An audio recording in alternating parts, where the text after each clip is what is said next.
Someone has already done and is already doing what you want to do. And no, they didn't fall into a rich family to do so. They were not born lucky. You know you can be more. You can have more, do more, and be more. You know this. You wouldn't be listening otherwise.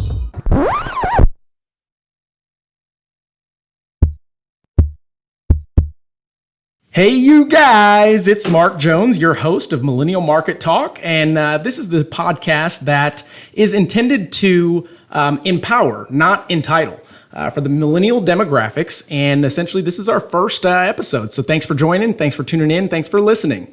And our first guest is going to be none other than Gilley Mendoza. Gilley is here from Gilley Properties International with Keller Williams, and hey, Gilley, how you doing? Pretty good, Mark. Excited to be here. Excited for the first one. Excited for your vision and making this come to life. Awesome. Thank you very much. So obviously the show and the premise of this is showing others out there that there are millennials just like you and me that are out here shaking and moving, doing what we're doing. And I guess painting the picture of your story, how you came to be who you are. Okay. Who is Gilley? How did he get here? And what's his story? So I guess maybe starting at the beginning, Gilley, who are you? Gilley's a San Antonio native, born and raised here, lived here my whole life, love this city, love real estate in general, love my family, love God, love life again.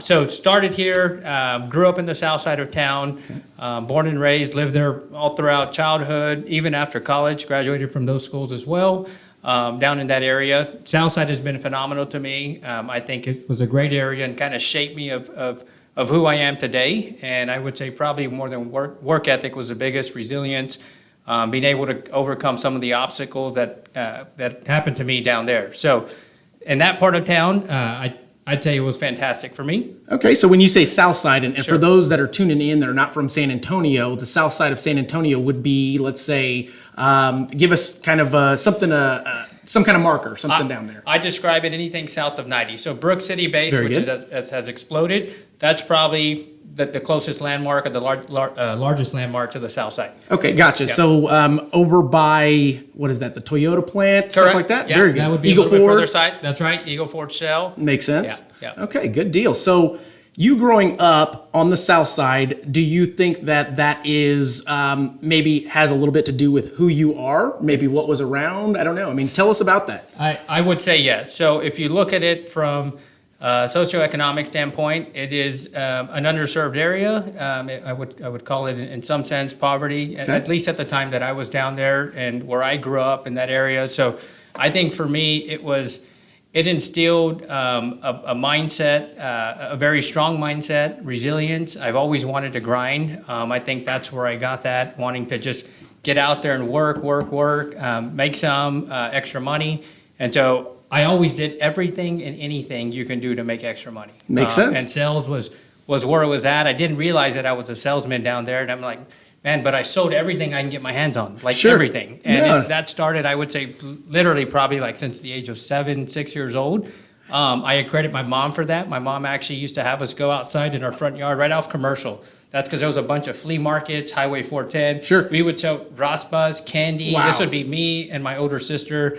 Then my younger siblings got involved and started helping us. We were just always doing something, and that I think really fueled the passion, because then as I got older, started being able to do things my own without my parents. Makes sense. To make extra money. I mean, literally from knocking on doors, cutting grass, flipping RVs, just doing everything, flipping vehicles. And I think it's important that we touch on that, and it's something that is not taught in schools these days. It's something that folks like us are the ones screaming, why didn't they teach us some of this stuff in schools? That's right. Maybe, I guess, the masses of our demographic, our generation, would be a little bit better off if they knew how to balance a checkbook, knew what sales was, knew what profit margins are and things of that nature to maybe aspire for more. You never know, right? Correct.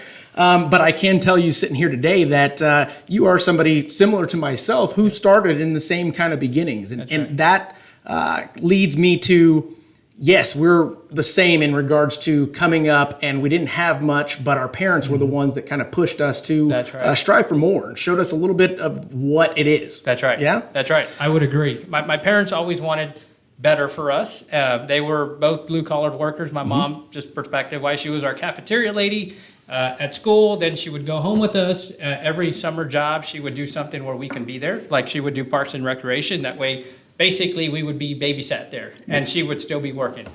She would sell things at the Parks and Recreation, like going back to the Raspas candy and all that. So it was just, that's how we were brought up. That's how we were raised. And I woke my mom up on the day of my 16th birthday. I love the story because it just, I think, speaks to the work ethic and me always wanting to work. Woke her up and I said, okay, take me straight to HEB. So she dropped me off at the HEB headquarters on Fredericksburg at 8 a.m. I turned in my application literally on that day. This was July 11th. I don't remember. It's right before my junior year. Okay. Got hired exactly a month later. I got the call, hey, you're going to work for us. Right when school was starting was my first week of HEB of my junior year. So during that process, I said, I'm not even going to go to school anymore. Not that I was going to drop out of school, but I said, how the heck do I get half day, go to school? And I got into dual credit. So all I was doing was taking these college classes in the morning and then going straight to HEB every single day. Wow. And I think for me, my dad actually gave me for my birthday too. He gave me his old truck. It was a 1990 Chevy, flat, like transmission was blown out. So it was not, it wasn't even drivable. The thing was rusting in the sun. But he's like, you can have this. So I'm like, all right, now I have a purpose to go to work. That makes sense. Working all the time, like, okay, well, somebody's going to have to drop me off. So they did that probably for about 6 months till I saved enough money to get new tires, get new rims, rebuild the transmission. Wow. The interior was all ripped up. I don't remember those old Chevys, but it was destroyed. And I'm like, and kept doing it. That was like the first big goal for me to get running. And then after that, I never looked back. I mean, it was like goal after goal, I'm crushing it. Yep. Goal after goal, I'm crushing it. That's I like that. Yep. That's very good. So I guess what I'd like to do is probably take it all the way to where you are now, and then let's go back again and talk about it in between. So who is Gilley right now? Yeah, Gilley. So Gilley's a real estate sales agent. My wife and I work together. We sell, and I would say that is our primary business right now at this point. Okay. We working together hand in hand just every day in the office. We do pretty good in the sell side overall, I would say. We have started another business, and this has been over the last few years. Okay. But I think where we're getting a lot more structured and really trying to run with, which is a development side. Gotcha. So we have been doing some developments, and I would call it more land developments, land deals more than anything, and that just happened organically. The goal was to just go straight vertical with everything, which is new construction, start building from the ground up. But we found ourselves getting more involved in land deals. Okay. So land deals, and then also on the flipping side, the ultimate goal for us is just to have a massive portfolio. Gotcha. Just a bunch of buy and holds and just bring passive income and really create real freedom. Understandable. Kind of make your money make money for you. That's right. Right? That's right. Kind of like it says there, make money, use it to make more money. Yep, right? and repeat. There you go. Yeah. So your real estate, you've got investments, you've got development. Correct. Overall, kind of like me, mortgage fuels everything else. Right. All of my passions, all of my things that I never thought I would be able to do in life are being brought to the ability because of the mortgage industry and the tenacity that I put into that. So I want to ask you, what led you to real estate? So first thing was, and this changed my life forever. It was the first book that I read, and there was two things that were happening simultaneously in my life that I did not realize. I had never read books, never even doing college, never into any kind of textbooks or any of that stuff. So I picked up a book by Robert Kiyosaki, which is Rich Dad, Poor Dad. I was 20 years old, and at the time, I was over at Texas State at their business school, and I was my concentration was entrepreneurship. So BBA management with the concentration entrepreneurship. Sitting there, and they would every Tuesday, that one of the classes in my junior year, they would bring down the most successful alums from Texas State. I don't ever remember anybody. Maybe it's because I was so laser focused on real estate and I hear what I want to hear, right? Sure, absolutely. But till this day, I do not remember any alum that was in there that did not create their wealth and have massive success outside of real estate. And I was reading Rich Dad, Poor Dad at the time, and Robert Kiyosaki, that is how he created his wealth. Absolutely. And I mean, everything, it was just like this mind blowing. So by 20 years old, I'm like, that's what I'm doing. Like, that's what I'm going to do for the rest of I didn't know how I was going to do it. Sure. The sell side, we'll talk about that too. That wasn't the plan either. It was really real estate development. Gotcha. And there was just this one gentleman that shared a story. They were in the late 20s, early 30s of how him and three young guys that were just energized, didn't know how to get there either, but they were already involved in real estate. created this one deal that just changed their life forever. I don't think I've got that one deal yet that's going to change my life forever, but that's where it started. That makes sense. No, absolutely. And it's funny that you say that because we were talking the other day kind of leading up to this, and you mentioned that story. And it's funny, I've got the book sitting here for everybody, Rich Dad, Poor Dad. That was truly the first book I ever read cover to cover. And I will tell you, I wasn't growing up the best student. I was constantly getting in trouble, maybe pushing the boundaries of what I could get away with and could do. Fun-loving, all that good stuff. But I think as I got older and understanding what I could become, it led me to seeking out to finding a mentor, to finding somebody that has done it already that, hey, show me the way, right? That's right. But I didn't really have the mentor directly there that has done it, and I could reach out to, make a phone call, and hey, give me some advice. So essentially, I picked up a book, and like you said, Rich Dad Poor Dad was the one that changed it for me, put everything in perspective, and was like, okay, that makes perfect sense. That's right. You know, that's right. So that being said, now the investment side of things. What led you? Obviously we know what led you into that, but I think for our listeners, for our viewers. They believe or maybe have a perception that it's an easy fix or an easy thing to accomplish, which is generating investment income or even purchasing an investment property. So take us down that road. What was your first one like? Let's talk about the sales side too. Okay, good deal. I think the sales side is what led me to the investment side, which the investment side was always the ultimate goal. Okay. But I feel like the experience from the sales is what made me make good decisions on the investment side. Okay. So being able to know enough about the market, enough about San Antonio, enough about what's happening, a good deal, a bad deal, just looking, and I looked at a bunch of real estate. And even till this day now, I'll constantly be looking at real estate. Not everything is a deal, but you're not going to know that if you don't walk it, you don't meet with contractors, you don't analyze deals. So a lot of it in the beginning stage is probably the first year and a half at least, getting in sales and even studying the market, because I've always studied the market. I study San Antonio, I study different parts of town. Is okay, what's to happen, what's to come, what major developments are going to come. That's a good way to look at it. Like if anybody's listening and wanting to do something on the investment side, you want to look at where are these massive developments coming in that are going to be here 2, 3, 5 years from now. Where's the infrastructure that the city's going to be putting in, like major roads, putting $100 million into a creek, revitalize the creek. That's where the development's going to come. So studying that and knowing enough about it, then I said, okay, it's time to start doing this. It was about technically the first property I bought, which is I would look at the first investment is the house that we grew up in too. Okay, very good. Side. Yeah, very good. I bought it for my parents. Talk about roots, right? Yeah, talk about roots. I still own that today, and actually the first tenant we had in there is still in there. Fantastic family, That's awesome. Lady. Yeah. But when I started really getting into the investment side was about a year after the sell side, and started picking up deals, looking at deals, really more flipping. Okay. And I did not have the capital to, like you. I didn't can't have pick up the phone and say, hey, call a rich uncle, aunt, or somebody, or parents, and say, hey, I need X, Y, and Z to buy this. I knew they were good deals, but I didn't have access to the capital. And I wish now I have the connections that I had back then, right? Absolutely. But that's part of the process. Absolutely. So I can't go back in time, and I think that's where the grit, the grind happened. But I knew what I like. Yeah, I just wish I had it now, but you can't go back. Absolutely. So found some of these, and as I started growing everything, and now our business is about 100% referral based, and relationships. Like I think relationships most important. I started developing these relationships with clients.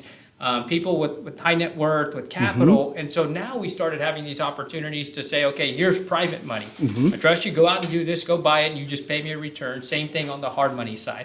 So then that's where I said, man, we can do some damage. So we started going out and buying a bunch of stuff, either flipping it, landing. Now I want to stop you there just to make note of something. Risk.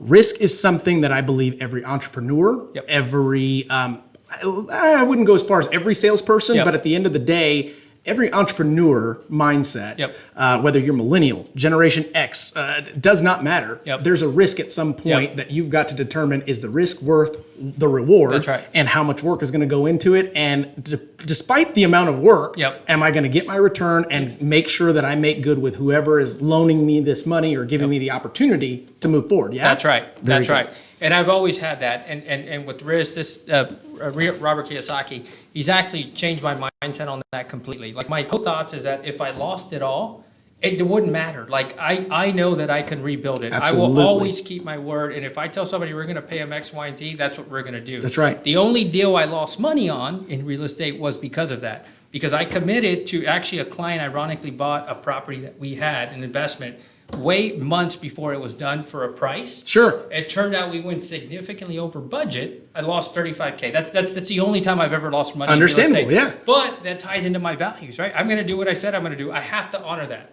Like I agree. committed to that. We had it signed. I mean, either way, I wouldn't have gone back on my word. But that's it. Like, And here's another something I want to touch on. So you had mentioned one of your first flips, you lost some money. Yep. And somebody had once, I guess, talked to me about this, taught me this concept. And it is, how much did you pay for your education, Yep. so to speak, Yep. right? Yep. 40, sometimes $100,000, sometimes $200,000. Yep. And that is not necessarily a means to an end, but you get the certificate, you're moving on, and you're now into your career. Yep. So with property flipping, Yep. same concept. You go out, set out to make money on this. There's no right. way you set out to go and lose money, That's right? right. That's right. You lost money, but then the decision becomes, okay, do I do it again, or do I take my losses, tuck my tail between my legs, and go home? Yep. And I think the folks that understand that losing money was a simple education. Yep. Did it cost you money? Absolutely. But so does everything else right. when it comes to learning what to do. That's right. And That's right. my loan officers will ask, well, how do you learn this? How do you learn that? Well, you've got to go through it. And more times than not, you don't really learn until it hurts you. That's until right. you lose money. That's right. That's right.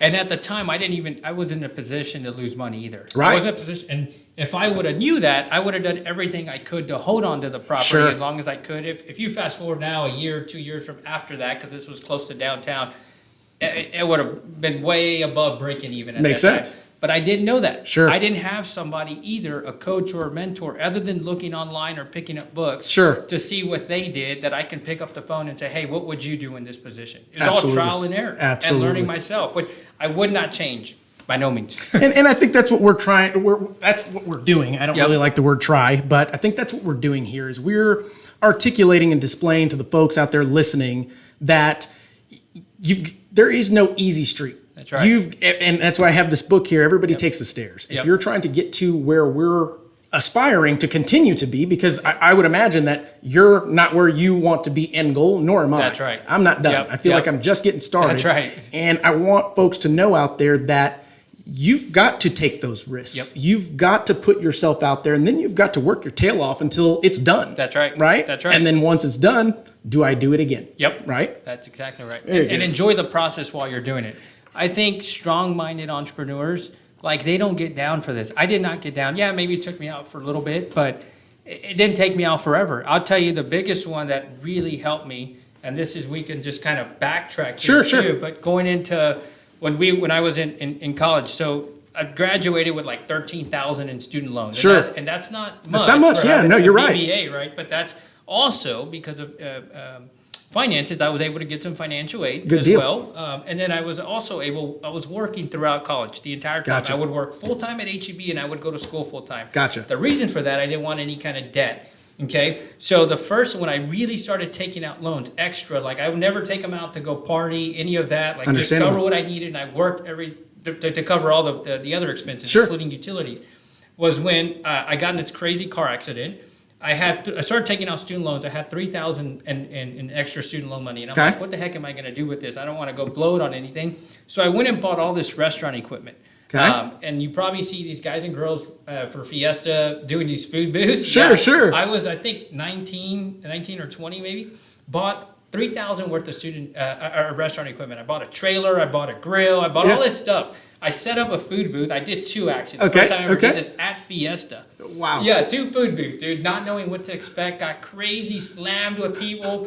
Well, that was the first thing. I made all of it back plus some. So now I own 3,000 assets, right? I go Right. 3,000 in restaurant equipment. Got all my 3,000 back from student loans. I think maybe I made $1,000 or something when it was all said and done. Absolutely. Paid people that were helping. I'm like, dude, this is great. So I'm going to keep doing that.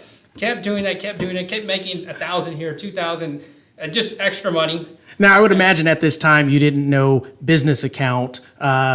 We need to Yeah. track this for tax purposes and all these Yeah. things, Yep, right? It's yep. all trial and error as well. Yep. Didn't know any of that stuff. So did all that, and then I did another event that Okay. I listened actually to my dad. My dad was into bikes, and there was like the Rot Rally thing in Austin, and he Okay. said we got into, we were a vendor for it, and my dad's like, this thing gets crazy. I didn't know anything about the biking deal, so I bought all of this food, basically everything I made back. It was Gotcha. like 3,000 worth of food, and dude, I made like $200 in sales. I hired people to go out there and everything. Gotcha. To preparing for this Wow. massive event. Wow. That was the hardest hit like I ever had because I didn't have money at Right. the time. I mean, just working basically to cover bills and all that other stuff. And now I'm like, man, I had this $3,000 and it's all wiped gone. out. It's gone. Dude, I remember coming home and crying like on the way from I believe Austin. it. At 20 years old, I'm like, this is ridiculous. Yep. Like, how did this happen to me? But Right. that was, in my opinion, probably one of the greatest lessons I had in entrepreneurship. Makes sense. To the point of the losing on the 35 grand. I gotcha. Started to make a little bit more money. So I'm like, it hurt me, but I was like, dude, I get back and recover. Sure. Because I lost it all at that time, which all of it was $3,000. Gotcha. All of it. But Like, to you, starting out, that's everything. that's everything. That's everything. That's That's everything. right. That's like wiping me out today or wiping Correct. you out today. That makes perfect sense. But they won't change. They won't take our mindset. They Right. won't take what I've learned. Nope. Like the knowledge, dude. No. I'll rebuild. Absolutely. I'll rebuild. So yeah. So you had mentioned they can't take that from you, your education. Now, Yep. we touched on it prior to this, but you went to school, right? Correct. You went Yep. to college. did. Tell us about that. So that started pretty quickly, like back to high school. Gotcha. So going dual credit, meaning take the college courses, and then I would have the half day, leave at lunch, go straight to HEB for work. I had about 18 hours and then went straight to Palo Alto. The reason I picked a community college, because I already understood about debt. I'm like, man, I'm not going to get myself in this $50,000, $60,000 debt. Absolutely. And it was 100% covered for the most part. Wow. Again, being able to qualify Sure. through financial aid. So I think that was fantastic. Did that. As soon as I was able to leave, I went to Texas State. Texas State was still pretty affordable at the Sure. time. I had to do some apartment housing, but work. So what I would do, the small student loans I took out was just to cover that. That makes sense. So got the associates at Palo Alto, went over to Texas State.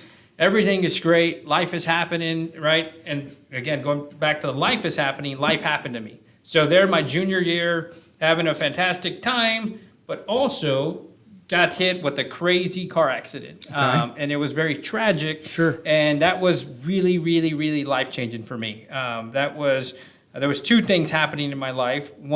Three things. One, being in school. Okay. My girlfriend, who is now my wife at the time, it was my girlfriend. She was pregnant. So Denise was pregnant. I was 21 years old, about to have a baby. Sure. And then a tragic car accident happens. I get ejected out of a vehicle Oh, my goodness. that's rolled over 10 to 15 times, Oh, hence my that goodness. scar I got, Sure, sure. plates and things. So that happened. So you're basically bionic. Yeah, pretty much. Yeah, exactly. I was always worried about like going through a Metal detector? detectors. Sure. Yeah, but it doesn't go off. Okay, good deal. Yeah.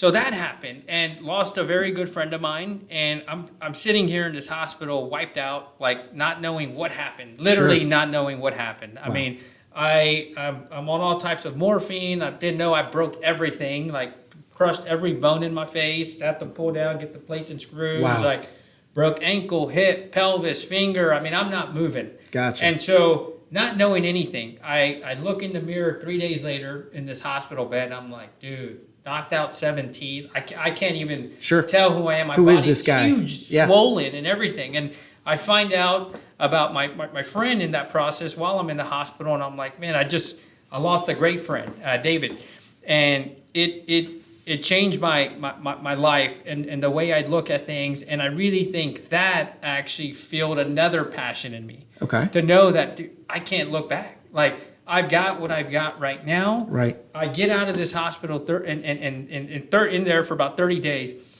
2 weeks later, I'm here with the kid, with my daughter, Absolutely. Nayeli, Yeah. like who's changed my life again. Another life-changing event at 21 years old. Not a kid, bringing a kid into this in this world. Sure. No career job, no nothing. Still like, man, what do I do? So I have my daughter. I go back to Texas State. This is where humility comes for me. With dentures. Sure. And you imagine at 21 years old, like with dentures. Actually, I you're- can't imagine because I was in the same situation as you, Oh, but I got hit with wow. a baseball and it actually didn't. My tooth abscessed when I turned.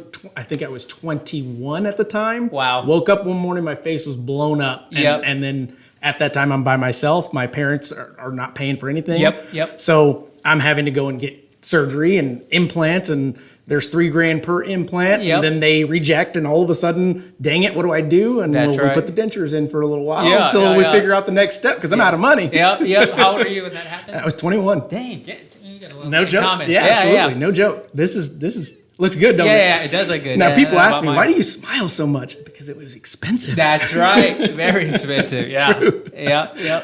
So did that and went through all of that. Had the daughter, went back to Texas State 2 weeks later, and going back to the humility part. Sure. Was having, like, as a junior year, a lot of it is presentations too. Two professors that I won't forget. I think I was taking 15 hours. So 2 classes they let me finish out of the 5. Right, go in there, allowed me to work from a hospital bed, like total traumatic brain injury. Like had short-term memory loss, everything. I couldn't even remember. I'll never forget them. They let me finish it. Going up and doing these presentations on crutches, face all scarred up, swollen. Absolutely. And I'm like, dude, it was mindset. Like mindset. Every day in this hospital, I would tell these doctors, like, get me out of here ASAP. I want out of here. And they all wanted me to relax. Like, Sure. Hey, well, do you want pain medication? Like, and no, like, I just want out of this place. Right. As soon as I can get out, again, asking these professors, 2 of them let me finish that, and then just went to school full-time and part-time throughout the summer as well, trying to take a break. And I'm like, I'm not going to take a break. I'm just going to finish this. Absolutely. Started raising my daughter. Now I've got a daughter. Wow. But came back home because I was have so many physical therapy, occupational therapy, seen a speech pathologist. I'm like, this is too much, and having a baby. So finished that semester off, and then just came back home and graduated from the A&M San Antonio. Wow. And I want to note, and hats off to you, because that's really a pivotal moment, times 2, Yep. in essence, Yep. both having a child and going through a traumatic incident where That's right. you lost a friend. Yep. And I'm not saying most would, but the alternative is you can fold up, Yep. and that's that, you know, or you can, like you said, mindset, attitude, your determination, your tenacity said, no, get your butt up, and it's right. time to go. That's I've got a right. daughter. I've got a wife. That's right. I've got to keep moving. That's right. That's exactly right. Very Yep. good. Mindset is super powerful in those situations. And I agree Yeah. with that. I mean, that's one of the big things that I preach and I coach the loan officers or anybody that's close to me is mindset. It has a lot to do with a lot. Yep. A lot of folks ask, how are you always so positive? Yep. And for me, I treat it like a shower. You got to bathe every day, right? Yeah. Well, I got to get my dose of motivation. That's right. And my wife, bless her heart, she probably is annoyed and over it, but Yep. at the same time, she knows what to expect. Every morning I wake up, I've got my playlist. Yep. My playlist consists of somebody telling me that it's go time. Yep. You know? Yep. I love it. And it just is what it is. So back to you, enough Yeah. about me. No, that's good. Back to you. So now you're past the college point. You decided to go into the real estate. You're crushing the real estate sales side of things and then going into the development that we have not touched on. Yep. That I'd Yep. like to get into. Sure. So tell me a little bit about that. So I would say now, probably pretty heavily the last 3 years. Okay, We've very just good. been working on acquiring properties. So vision, a lot of it is downtown Okay. type real estate. Some of it's south side as well, just because that's my area. That's where I want to go back. Makes That's where sense. I want to go all in. Right. So Now, let me ask you this. Yeah. What gave you the foresight to see, and as we know now, those that are watching and Yeah. tuning in, the area that he's talking about has been growing year over year Correct. substantially. Correct. So I guess the foresight in going into that hats off to you for that. What gave you, Yep. was it I want to go back to my roots, I Yep. want to put more into the community there, and just got lucky? What is that? Yep. Okay. So I think both. I think, like, with real estate, it's tangible. You can touch it. You can hold it. Mm-hmm. You can feel it. If you're not from the area, right, you just don't know. And so what you're looking at is you're looking at numbers. You're Correct. looking, okay, what's the average household income? How many jobs are coming here? What's coming here? What's this? And if they're not already here, meaning like the jobs are not already here, you cannot account for that unless you have insider information. Right? Unless you're like either from here or you've got doing a lot of data research and you know what's to come. Absolutely. But it's still not here, so it's not promised. So you've got these big commercial groups and everybody else like, no, that's not the area. It's underserved. It's this, it's that, right? Which it definitely is underserved. Absolutely. And I'll tell you, I always like to use this. There's 2 Starbucks in the South Side. There's one on Military and 35, and there's one on right outside of Brook City Base. Gotcha. Or in Brook City Base. They're both slam packed. I don't All care day what long. time you go. You go at 1 p.m., 2 p.m., 9 p.m., whatever time, it's packed. And Sure. the reason it's packed is there's not enough of it. You come up here where we're at right now, La Cantera, Yeah. where my office is at Alamo Heights. There's a Starbucks here. There's a local coffee shop here. There's this, there's that, there's that. Absolutely. You go to restaurant chains down there, right? That restaurant chains that they're all over in the north. Let's use a Red Lobster, the Sure. big ones as an example. Those down there are slam packed. The reason for it, there's not enough of it. That makes sense. You've got good people, you've got good families, you've got people that are making good money that want to stay down there, and you have a lot of high-paying jobs, but you just don't have enough of it. And more times than not, I would assume, I don't know if this is correct, but that demographic probably has their house paid for, Yep. maybe 2 times over. Yep. And they are maybe passing it down to a relative. Correct. Right? Yep. Okay. Some of very that, yeah, a lot of that is correct. Yeah. I do think one of my goals actually when I get down there is home ownership, to educate people, That's to awesome. know that it's doable. Absolutely. It's super doable and it's super realistic, but you don't have access to the data. Correct. They don't have the data. They don't. Somebody didn't tell them. I mean, I thought like me buying a house. I always knew I would have real estate, but not having the right information, it looks like, man, this is huge. Sure. And when I help family that's down there, friends that are still down there wanting to stay down there that are doing great in life, I'm like, this is totally doable. The income you're making is fantastic. Like Absolutely. we can do this, but they don't have the information. Absolutely. And I have- think this is, and you didn't intend to, but it's a Yep. good plug Yep. for reviewmymortgage.com. That's Yeah. also a company that we own Yep. and definitely is based on consumer education and what they love can it. potentially qualify for. You can go there to self-diagnose, put in your credit score, how much you have to put down, what program will pop up for you and tell you, you could potentially qualify for Yep. these types of programs. I love it. Back to you. Sorry. Yeah, no, that's fantastic. Yeah, I think it's a great program. So essentially, we were on the families that are down there educating consumer education, Yep. and they don't know that they can or what they can do. Correct. So they end up staying. Correct. Right? Correct. Just a lack of education, and I think that's for people in general, just not that community, but, Sure. but Oh. really Americans. Like, Agree. If you don't have the right information, it's hard to make things happen, and you're doing trial and error, like both of us probably Absolutely. have for most of our youth. Yeah. Yeah. But then you have I'm still trial and error right now. Yeah, We're still yeah. figuring it out. Yep. So you go through that, and I think my ultimate goal, and this is very short term, within the Sure. next couple of years, is to get down to my community and help my people. Like, Gotcha. and I am truly passionate about That's that. awesome. Like, I think I'm already to a point to where my wife and I have developed a good book of business to where I'm like, I'm just going to do it. Like, we Understood. need to go down there. I need to help. Like, and that's it. And I think that is important to note that and you didn't mention it, but I believe it's true within you. Yep. And it's something that I discovered a couple years back when I was able and lucky enough to go through a leadership program. Yep. And that is, you're working for something bigger than yourself at That's this right. point. That's right. At first, it does start with the machine of how do I make the money to Yep. get to my overall goal.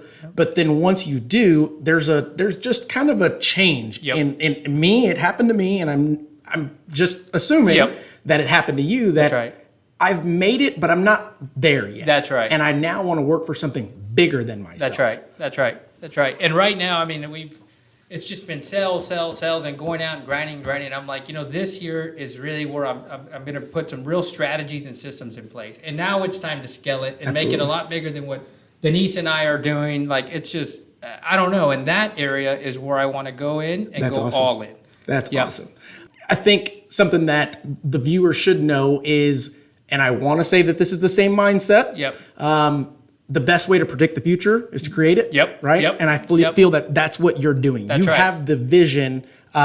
Maybe not all the tools yet, but you have the resources to get to the tools. Now that's going to help you accomplish your vision, which That's right. is I'm going to create something that I did not have That's when right. I was growing up Yep. in that area. Yep. Right. That's right. And what that does, in my opinion, is elevates the entire community. Yep. You're doing something now that is going to lead lasting effects Yep. on your community, and what they gave to you, you're definitely giving back in 10 times. That's right. So to speak. That's right. Okay. That's right. So that's awesome. Yeah. Yeah. I mean, it's super cool talking to somebody Yep. that can relate, Yep. if that makes sense. Yep. I think a lot of the times we have folks that see us on social media. Yep. They may know of us or hear of us, and essentially they don't see the hard work that goes into That's it. right. They don't get to see the story that it took. Like, where did Gilley come from? Yep. What did he go through? And where's he at now? And where he wants to go? Yep. And that, I think, is everything that we're doing here. That's right. It really. Let's see what's next. We can talk about. I think talking about life or There family, you go. right? Very Like, good. because I think that's extremely important. We get lost, and I'm a worker. Like, I'm a workaholic. That's right. I love it. I'm all in on it. But I also have a wife too. A friend of mine, Tomas, actually has this saying, "Who you marry matters," which Absolutely. has really resonated with me. Yeah. And I'm like, Denise has been super instrumental. She's been with me for everything, like the car accident example, Absolutely. like bathing me.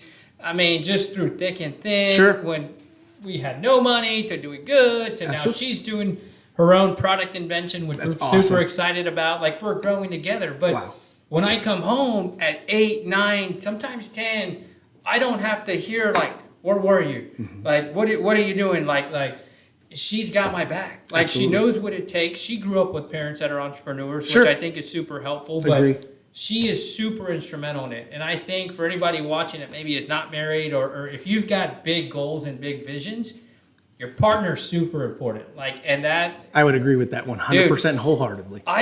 she's got my back. There's no complaining. And we have our kids on board, and this goes to Robert Kiyosaki. Like, how are you going to raise your kids? I think if you get it traditionally, it's like you leave business at the office and you don't bring it home. Correct. I don't believe in that, right? Like, I think you can have both. And I do it with my kids. We sit at the dinner table, and I don't shut it off. And it's not like I'm like, we're having dinner and I'm taking a call. Right. No, by no means. But we're talking about work. I'm talking about business. I'm talking about real estate. I'm doing it when they're with me in the car. And the reason for that is we talk about that kids not having that education in the normal school. Who's going to teach them? The parents. Absolutely. It's our responsibility, duty, and obligation to teach them. Absolutely. Right? And so they're going to hear how I talk to Mark. If Mark and I are doing some business and we're talking and I'm like, getting mad, or I've got this negative energy. Now I've taught them, okay, when you're doing business, It's you're going to okay be to like do that. that. Yeah, Right. no way. They're going to hear how I talk to my clients. They're going to hear how I treat my customers, everything. Absolutely. So for kids, a family life too, we incorporated that. There's a lot of things that we've done with the kids too that I think have been super helpful. I'm going to drop my daughter, Nayeli. Like, I'm very proud of her. Sure. And she's actually writing her first book. That's awesome. That's which awesome. will hopefully be published here pretty soon. It's with the publishers, but That's it's awesome. geared towards kids for self-improvement. To think big, not have these limiting beliefs. That's right. Like, and dude, she's read 50 self-improvement books. We That's started awesome. this thing with how, her. how old is your daughter for those out there? She's 12. She That's started awesome. doing. We Very started good. doing this at 7. So she's had her own business, Nylove's Bakery, Nayloves, since 7 years old. Right? It's a pretty legit business. She's got a bank account, all that other stuff. That's awesome. Right? So doing that, but then books. This is where I think really helped. Okay. Is instead of giving her access to technology or any of these other things, I would say, okay, every self-improvement success book you read will pay you $50. That's awesome. $50, but you got to write a one-page report on it. She's read this book, actually, Rich Dad Poor Dad, this version, and she's read the teen version. I mean, and a bunch of others. She's read probably 50 of them. Wow. She's gifted me the 10X book. She's gifted me, right? That's And awesome, Gary, Crush It by Gary Vaynerchuk. She gifted love me it. that one too. But she gifted her whole class the Rich Dad Poor Dad for teens in 4th grade. Wow. Yeah, and wrote them all a note. But I think for going back to the family, get them involved, that's what we've done with them. Like, and we don't have something where I can pass down generational wealth right now. It's not there. Sure. So my kids Same, are going to have absolutely. to ride this out with me and say, okay, so at some point we want massive financial freedom. Like, I'm thinking about, okay, my kids, their spouses, my grandkids, my great-grandkids, like, what kind of legacy can we create? Absolutely. And it's not to give it to all of them. It's hopefully that they carry it and run with it. Absolutely. But I've got to start it with my own kids. So this is I guess a very important moment for those watching. Yep. And it has to do with the filter that we have, or the non-filter we have with our children. Yep. Those of you that have children out there, for me, and I'm speaking from personal experience, I have very little filter with my children. Yep. Kind of like Gilley was talking about, they get to see me working in phone calls, in Zoom meetings. They get to see my wife doing the same thing. They Yep. get to see us working together. Yep. They get to see us talking about taxes and what Yep. we're going to do and our planning. And they understand that mom and dad move every about 3-4 years. Yep. Why? Because they're moving the equity over and they're Yep. making generational money That's right. untaxed. Yep. Yep. They're aware of those things. Yep. Yep. And I think that and I don't know if it's a millennial thing or if it's just a parenting thing. Yep. We feel like they shouldn't know those things. Yeah, disagree. At what point do they find out? Yeah, Right? yeah, yeah. When it's on them Yep. and they've got to figure it out. Yep, yep. Or they can kind of get enlightened to it throughout the course of it. That's I right. know I was growing Yep, up. My yep. parents didn't sugarcoat anything, Yep. and it has a lot to do with who I am. Yep. Absolutely. Yep. That's right. Yeah, I always say that. Then you get 75, maybe 100, 150,000 in student loan debt, Mm-hmm. right? And you've got all this debt. You don't know anything about finances. You don't know anything about business, entrepreneurship. So then you're starting really from scratch. That's right. Kind of like we did. Not in some not sense. starting over. You're backwards. From yeah, yeah, already with this massive right. debt. So I feel like it truly is our responsibility to teach our kids. I agree. And if you don't have it, and not everybody wants that type of entrepreneurship mindset or grind, like Sure. but at least point them in the right direction. Agree 100%. Right? Like yeah. and give them the resources, the tools. I mean, I think the books are fantastic. Agree. Like, now you've got everything on YouTube. You say, hey, you know what? You're not.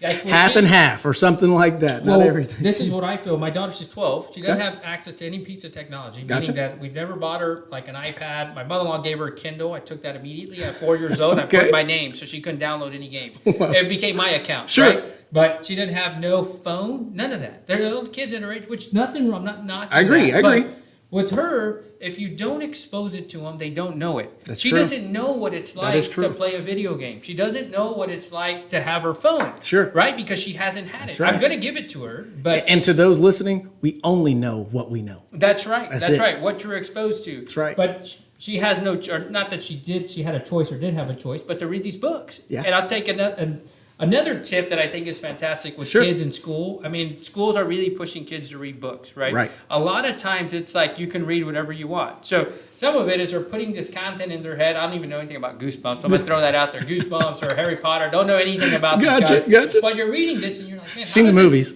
yeah. I haven't seen them though. But how does this really change your life, right? But I know these books would be life changing to us. Absolutely. So, to give you an example, this last year, school year, she got to read 30 books. I did not realize that outside of school. She told me over the Christmas break, last Christmas break, not this past one, that I've got like 14 more or 16 more. I made her a deal. I said, look, they got to be all self-improvement books, just like we've been doing before. You write a one-page report. I'm going to pay you, I think it was like $800. Pretty Okay. good chunk, Okay, right? yeah. She's got her own business, so she's not really Well, once she incentivized. understands that $50, that just ain't enough. Yeah, that's right. No, well, Yeah. it's got to the I've got point goals with- now, Dad. Yeah, with her baking That's stuff. right. So I'm like, all right, I really got incentivized. So we did that, and I'm like, dude, 14, I think it's either 14 or 16 books. Wow.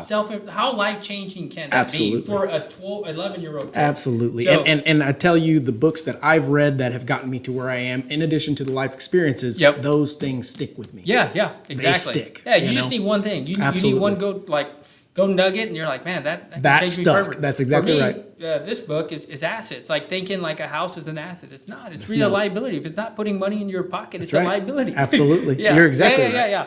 But and I love to educate clients on that too, because yes, your primary residence, you're living in it, you're raising your family. You cannot take that back, right? So Right. you want to look at overall appreciation too, but is it really an asset? Right. Like, Yet. yeah. That's yeah, right. Exactly. That's exactly. But I definitely would encourage to do it and not put your money into rent. That's for sure. Absolutely. Yeah. Absolutely. And for those that are listening, he's not saying don't go buy a primary residence versus renting. He's saying if you're going to buy a primary residence, do it within your means, do it and understand that how principal and interest works. That's right. Do it and get that. Actually, my uncle, who Ernie Guerrero, he teaches at Sabor, Got it. owns, I think it's Alamo Real Estate Brokers, taught me this a while back. Kill the P, Mark. And I went, what are you talking about? He said, kill the P. Principal. Kill the principal. Yeah, That's yeah, right. I love it. Whatever you do, kill the P. Yep. And that's the name of the game. Nice. That's Yep. right. So, I mean, yeah, there's life lessons that we teach our children that they obviously can implement further on in life. And that's what's helping, I guess, our society continuing to advance themselves. Yep. For us millennials, I guess we get picked as this lazy generation, this entitled generation. Yep. And Do I see it? I do. Yep. But at the same time, if you do research, which I do research on everything, I don't let anything just waft off in the wind. It's okay. If you're saying that that's definitive, I'm going to go make sure, and then I'll confirm or tell you you're wrong, and I'll give you where I found it. Yeah. But I feel like it's every generation. Yep. Every generation picks on the one that's to come, and it's because, honestly, things start to get easier perception-wise. Yep.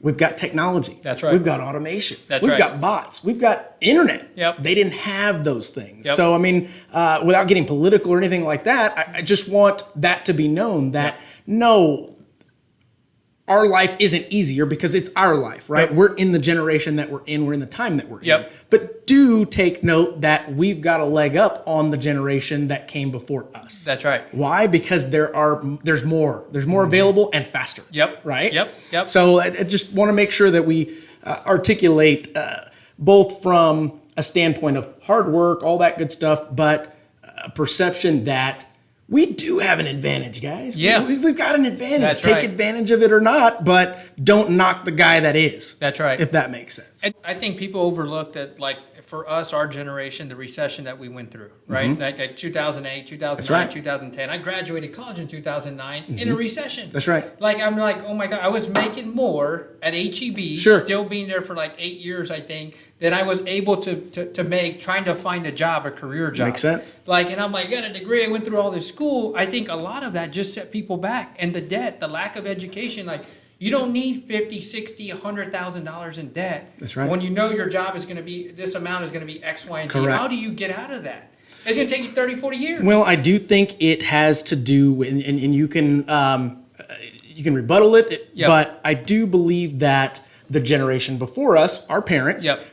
were taught from their parents that you go to school, you get good grades, you graduate, you find a good job, Yep. you live your life, Yep. right? 100%. And I believe that, and we've got two folks here. You went to college, graduated. Yep. I went to college, did not finish. Yep. Right? Yep.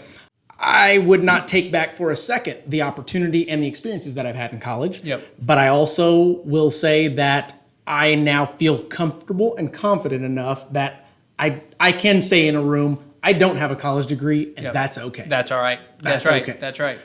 So yeah, I mean, I think it's one of those things that's embedded in us generationally Yep. that we're supposed to do this. That's Yep. how it's supposed to be. That's right. Whereas I think our demographic, our Yep. generation, and the ones to come Yep. are figuring out, yes, it is. If you want to be a doctor, if you want to be an attorney, Yep. if you want to be certain higher level professions, that it is absolutely required. And we want you to have a degree. Yep. I don't want a doctor working on me that doesn't know what the heck he's doing. Yeah, that's you know? right. Yep. But I think in regards to business, it has a lot to do with experience. That's right. Failures, consistent attempts to get your butt back up and keep going. Yep. Right? Yep. Let me be more calculated again. Yep. Kind of back to your experience with the upside down flip. Yep. That was an education. Yep. Right? That's right. Some others could see that as, all right, this means I shouldn't be doing this. So I think with the with the parent side, and I think with kids too, right? Like now that we're raising kids, you're seeing this next generation that they're like, all right, everybody's glued to technology, obsessed with technology, or technology's the way to go because that's good.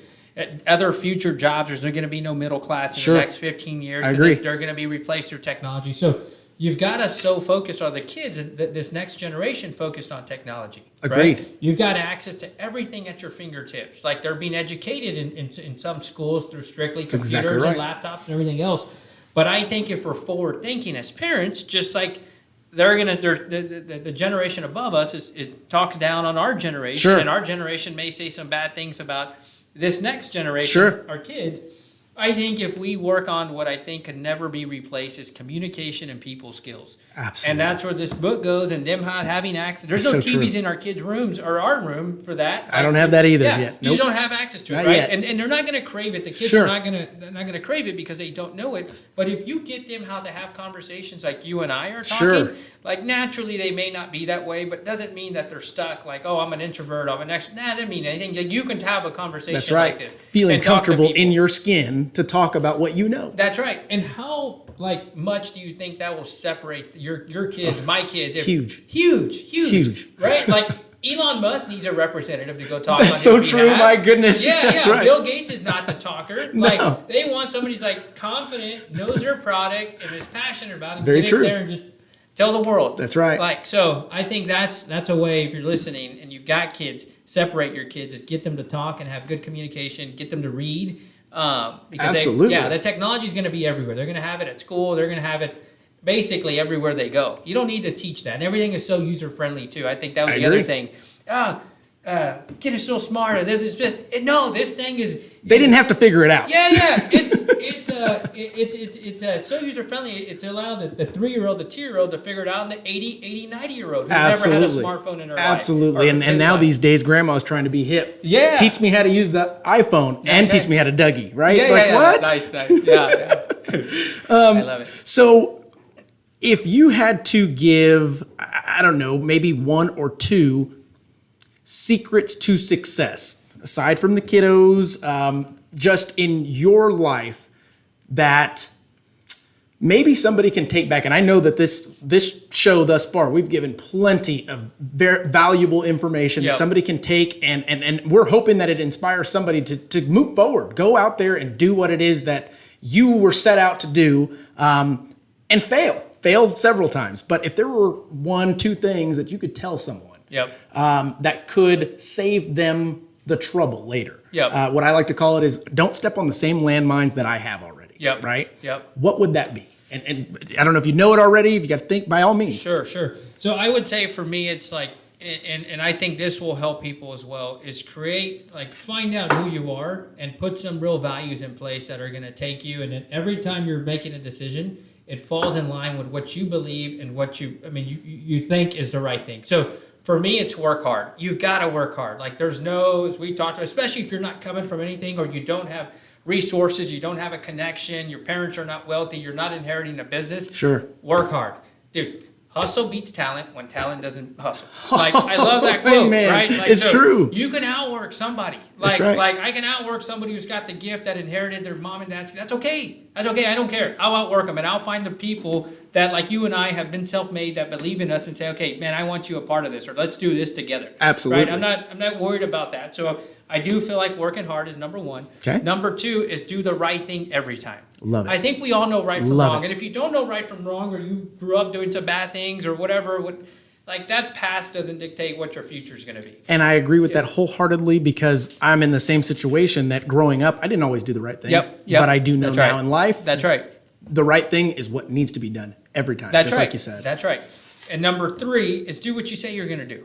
If I told Mark, hey, Mark, I'm going to do this podcast. That's right. Whether we have to move it around a little bit or whatever, I'm going to do it. Like if I tell a client I'm going to do something, if I tell my family, my wife and my kids, that's actually extremely important too. I'm going to be there. I'm going to be there at every game. I'm going to be there at every game. Absolutely. I've got an appointment. I'm going to be there. Like That's my right. appointment is with my kids. Do what you say you're going to do. Number 4 is give back more than you take. For me, and that the way I tie that in right now, like not where I've got massive wealth or freedom where I can say, okay, here's a bunch of money, give back to charities that would love to. It is giving value. Like if you can't give something, can you give your time? Can you give value? Something you're super knowledgeable about. Absolutely. And not expect nothing in return. And I'm a huge fan of adding value. Yeah. I mean, you can do that in the mortgage business. You can That's do that right. in real estate business. You can do it if you are the guy that works at Starbucks and is passing out the drinks. Yep. Add some value to it. What it does is it kind of empowers yourself to go, all right, I have a feeling that I'm helping. Yep. And that is what kind of starts that whole drive, that fire. That's right. Yep. Absolutely. I guess let's see here. Is there anything else that you'd like to tell our viewers that maybe your plug, your claim, what you'd like to do? Yep. I would say get around people like Mark, people that have got energy, people that have got vision, people who are thinking bigger, and run with it. And there's a lot of people like that, but get around good people and do it and get yourselves in those rooms and keep pushing forward. Like I don't think there's any secret to any of this. Agreed. Like work hard is probably the number 1. Like I think you work hard, you create opportunities, you get in the right rooms, you have the right conversations, and it's endless. So that's how I would leave this. Mark, I'm super thankful, Absolutely. and I'm honored to be. I think you and I have got some crazy synergy. Man. I We've agree got a lot of- 100%. And back before we end, you mentioned something just now that Yep. get around like-minded people. Yep. And I think that is a very tough point to push through with millennials. Yep. Because we have this sense of we've got to have our friends, we've got to have that, and there's nothing wrong with that. But if your goal is to be here, you've got to get around people that are either there or also aspiring to be there. That's right. That does not mean, and I will tell you this because to all my friends out there, and you know who you are, we're still friends. That's right. You've got to make sure that the friends that are friends do not judge you, do not make fun of you. They understand that, hey, Mark's busy, but when it's time for us to hang out and chill and kick it and whatnot, we pick it back up right where we left off. Anybody else, and I'm telling you guys, anybody else in your life that does not understand where you're going, does not, also believe that you can get there, also understand that, hey, that's his life and I get it. And knocks on you, anything like that, probably isn't a real friend, guys. I'm just gonna put that out. I think you're gonna lose friends. I think as you start to grow and you think differently, like people are gonna be like, man, Mark's changed, Gilley's changed, like he's a different person. That's all part of the process. We were supposed to change. There's nothing wrong with that. We want to change. Exactly. That's right. And so you've just organically lost them, not because you say, hey, I don't want to, like, no, there's nothing wrong with that. But people who can stick by you, that may not have the same vision, the entrepreneurship, the drive that you have, but are there with you from thick and thin. Absolutely. Like, those people you don't want to lose. Absolutely. But your friends that you're doing these things with, I mean, that might just change. That you're like, hey, there's different conversations now. I've got different goals. Like, it's not aligning. I don't have time to go out every Saturday, Sunday. Right. I can't watch football for 8 hours straight. Right. And I've never been into that either. I mean, I like football, I like basketball, but I just can't do it for 8-10 hours. Like, man, I'll never get that time back. That is the most important. What you just said is the being cognizant of time. Yeah. That's something we don't ever get back. That's right. That's right. Everybody's got 24, and that's it. In a day. I'm going to drop, there's a gentleman I'm following, doing a mastermind with next week, Bobby Castro. He's got this thing, non-refundable minutes. Okay. Like, these are non-refundable. I'm giving an hour of my time right now, or 2 hours, whatever it may be. I love it, right? I'll never get it back, though. If I go watch a football game and sit there for 3 hours, I'm never going to get that back. No. I know I'm already super busy and just, I've got to be working, doing something, but I'd rather do that 3 hours with my kids, my wife. You have to, one, leverage it, but also watch your time. I agree 100%. 100%. Well, I tell you what, guys, that should be it. What we're going to do, and again, this was Gilley Mendoza. He's with Gilley Properties International. You can find him on social media, on Facebook. I believe you're on Instagram as well. Or you can go to his website, gilleyinternational.com. That's right. You connect with him there. Definitely, we appreciate the feedback, the comments, once this does actually drop. And that's it. Again, this show is intended to empower, not entitle. So thanks for tuning in. This is, again, Mark Jones with Millennial Market Talk.